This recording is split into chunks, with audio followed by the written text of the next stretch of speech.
Halo semua, di, di pembelajaran hari ini kita akan belajar tentang keamanan jaringan. Tetapi sebelumnya kita berdoa terlebih dahulu ya. Mari kita sedang doa. Ya Bapak ya Tuhan Yesus, terima kasih Tuhan Engkau sudah menjalankan kami ya Bapak. Kami akan memulaikan pembelajaran kami di hari ini ya Bapak. Biarlah apa yang sebentar kami dengarkan maupun apa yang sedang sebentar hamba berikan, jelaskan ya Bapak, boleh memahami itu, dan pada saatnya mereka boleh meraih cita-cita mereka ya Bapak. Ya Bapak ya Tuhan Yesus, inilah doa kami, ampun segala dosa kami, di dalam Yesus kami berdoa, amin. Halo adik-adik sekalian, apa kabar? Tentunya baik-baik saja ya. Oke, untuk pembelajaran hari ini kita akan belajar tentang keamanan jaringan. Nah, keamanan jaringan itu kemarin saya sudah memberikan ruang diskusi tentang permasalahan keamanan jaringan ya, seperti pembobolan jaringan dan lain-lain. Oke. Sekarang saya akan menjelaskan tentang serangan pada jaringan, kemudian akan menjelaskan bagaimana penanganan agar laptop atau account kita tidak dibobol oleh orang. Oke.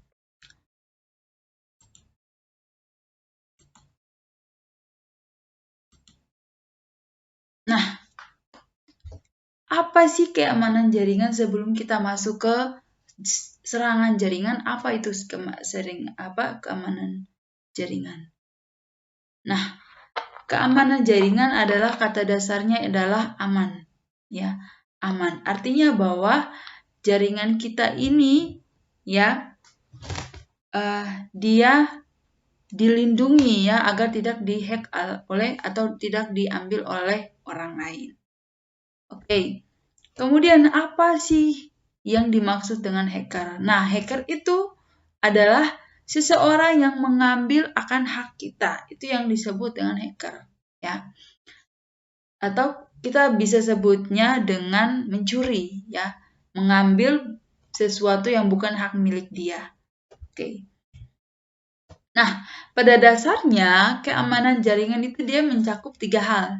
Jadi kalau misalnya laptop kita atau jaringan kita itu aman, dia mencakup di dalamnya ada 3 hal yang membuat dia itu aman.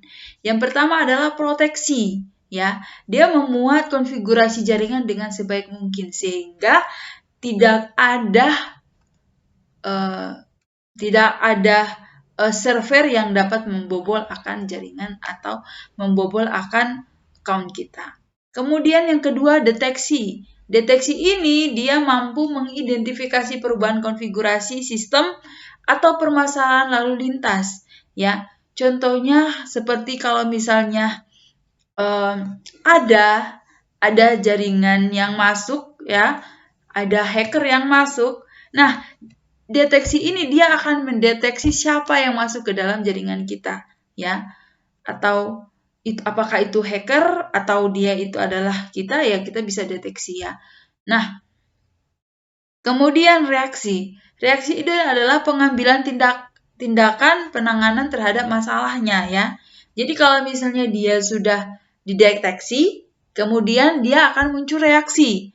Reaksinya adalah dalam berbentuk seperti perintah ya, bentuk seperti perintah. Nah, 3 hal ini yang mendasar agar keamanan dari jaringan kita itu tidak diambil oleh orang yang tidak bertanggung jawab ya. Oke. Kemudian yang berikutnya adalah di dalam keamanan jaringan itu ada 2 perikop, yaitu serangan pada jaringan, kemudian cara menjaga keamanan jaringan. Nah, serangan pada jaringan ini dia ada berbagai jenis, ya, dia ada berbagai macam. Seringkali kita mendengar ya, ada pembobolan ATM, ya, kemudian ada juga hacker account, ya, pengambilan account kita, ya, itu juga masuk ke serangan dari hacker, ya. Oke, kita lihat. Ada 4 tipe serangan pada sistem jaringan. Ya, yang pertama adalah interupsi. Ya, interupsi ini adalah penyerang telah menguasai sistem meskipun tidak seluruhnya. Jadi dia sudah tahu kelemahan dari sistem kita, ya, tapi dia belum seluruhnya untuk masuk ke dalam sistem kita, ya. Kemudian intersepsi. Intersepsi ini adalah penyerang berhasil mendapatkan akses pada suatu sistem. Jadi dia sudah tahu ya kelemahan dari sistem kita, ya ternyata sistem ini dia bisa dimasukin oleh saya gitu kan. Jadi dia sudah bisa mengakses, ya, bisa melihat akan dokumen-dokumen kita atau bisa mengambil akan data kita. Kemudian dia itu masuk dengan cara modifikasi. Ya, modifikasi ini adalah dia melakukan perubahan suatu sistem. Jadi kita tidak bisa mendeteksi kalau hacker ini sudah masuk, ya, dia memodifikasi. Kemudian yang berikutnya adalah fabrikasi. Fabrikasi ini adalah penyerang, dia menyisipkan suatu objek palsu sehingga mengelabui akan pengguna dari account tersebut, pengguna dari suatu sistem tersebut, ya. Yang berikutnya adalah metode gangguan atau serangan yang sering terjadi pada umumnya, ya.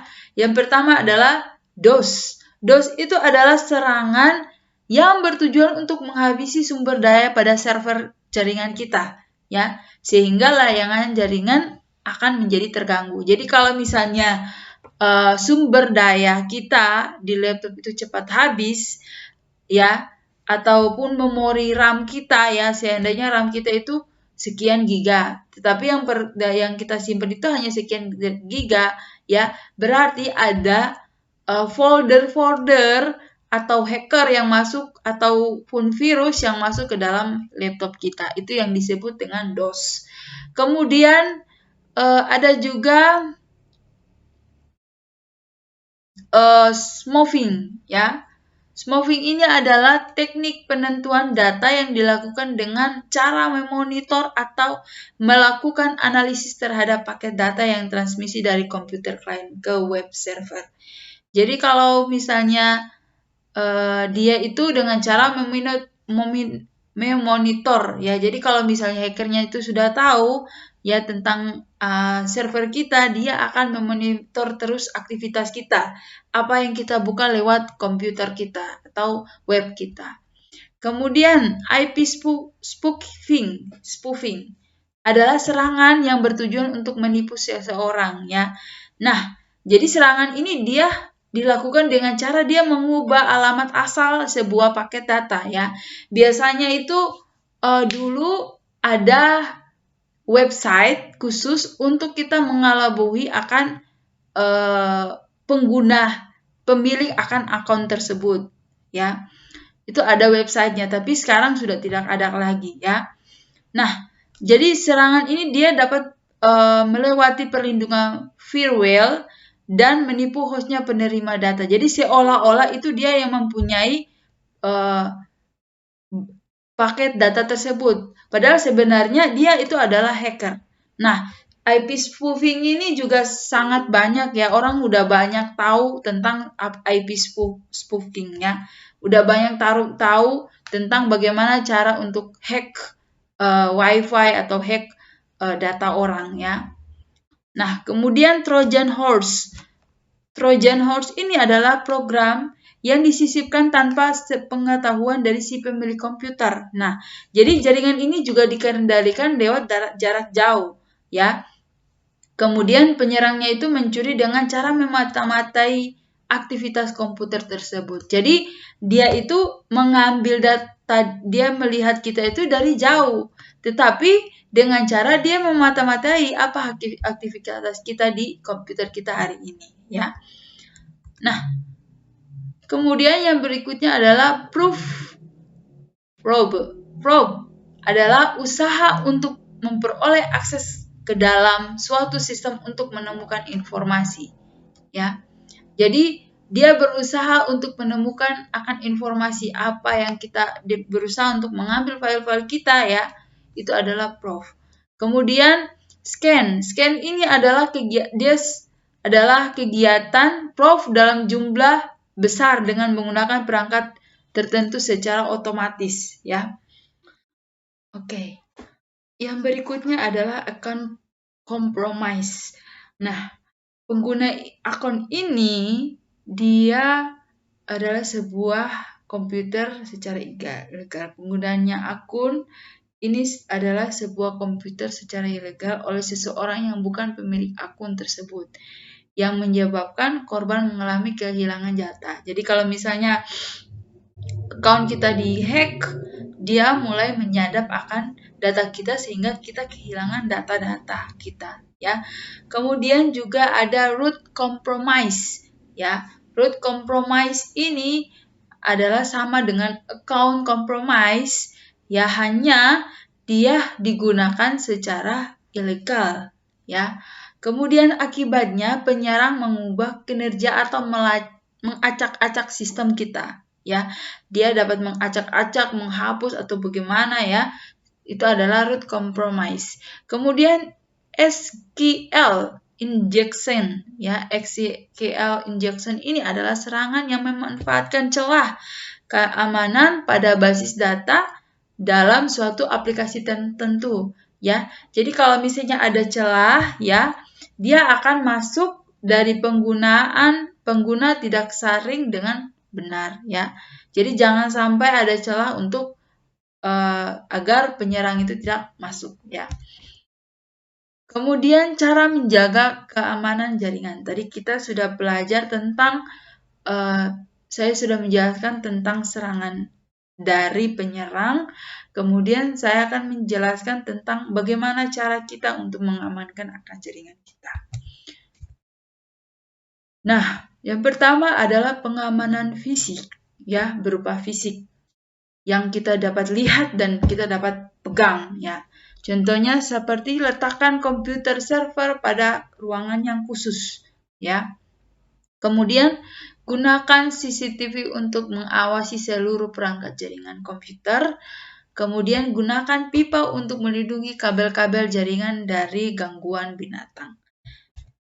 Berikutnya itu adalah pengamanan pada sistem komputer. Nah, yang pertama itu adalah kelompokkan pengguna ke dalam beberapa grup.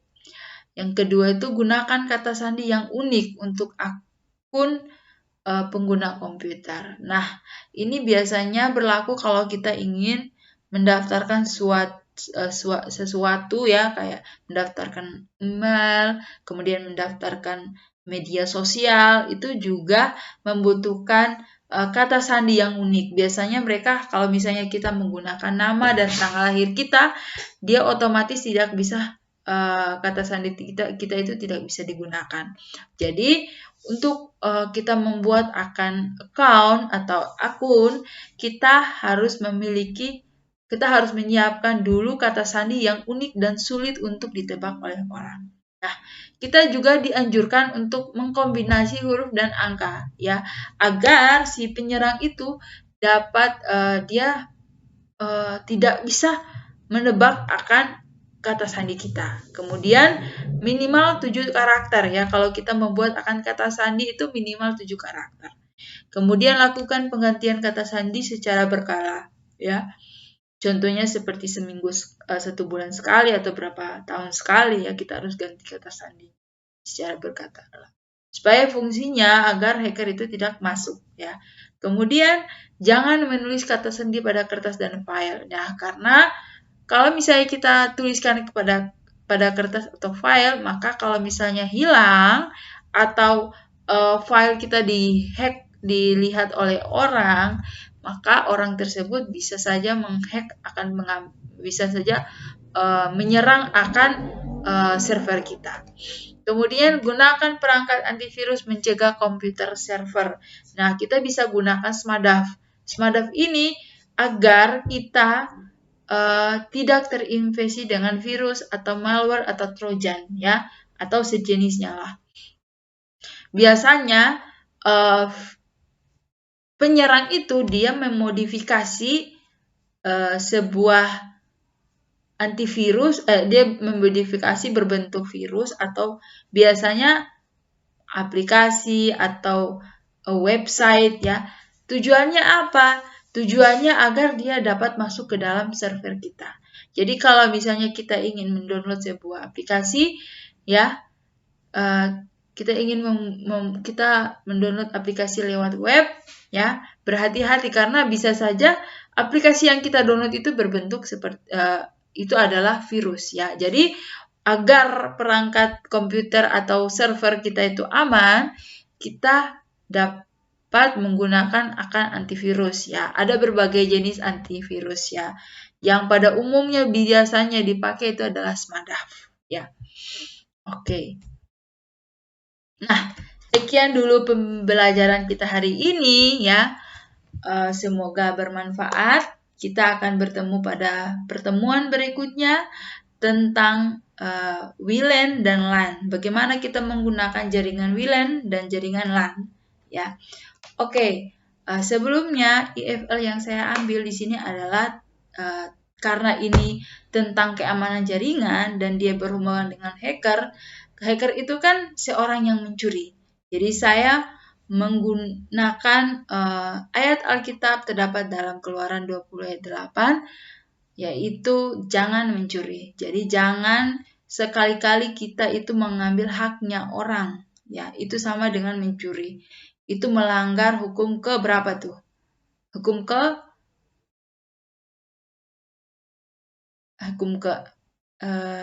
ketujuh, ya, hukum ketujuh. Jadi jangan kita mencuri akan atau mengambil akan milik orang. Walaupun ya ini kita mencuri itu secara diam-diam melalui server, orang tidak tahu kita itu siapa kita yang mencuri akan akun orang. Tetapi Tuhan di atas melihat perbuatan kita, ya. Oke, sekian dulu pembelajaran hari ini. Kita akan menutup dengan doa.